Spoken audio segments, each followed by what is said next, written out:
Welcome to our channel. Today we how to create a performance monitoring system with new Relic. Quick tutorial step by step clearly.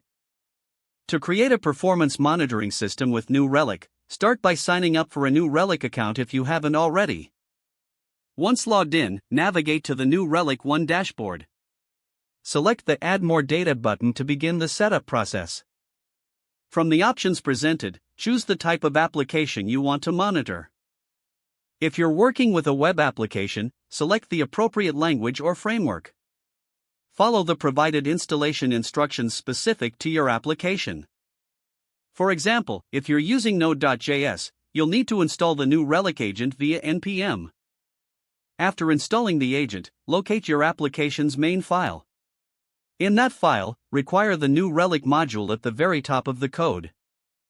Next, configure the new Relic agent by completing the new relic.js file with your new Relic license key. You can find your license key in your account settings on the new Relic dashboard. Once configured, restart your application. Return to the new Relic 1 dashboard and click on the Applications tab. Here, you should see your newly monitored application listed. Click on the application name to access real-time performance metrics. Explore the various monitoring features, such as response time, throughput, and error rates. Review the suggested alerts to set notifications for critical performance issues.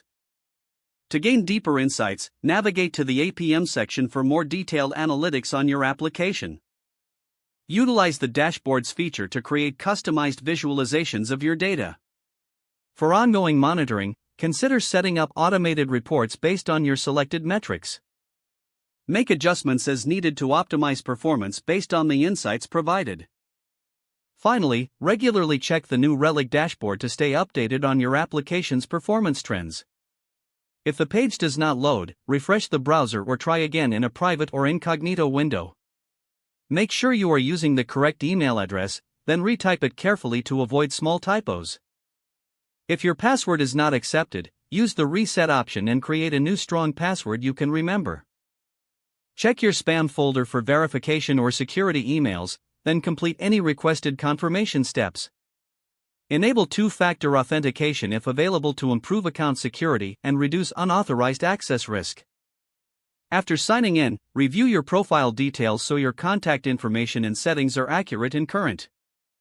Don't forget to like this video and subscribe to our channel for more step-by-step tech guides.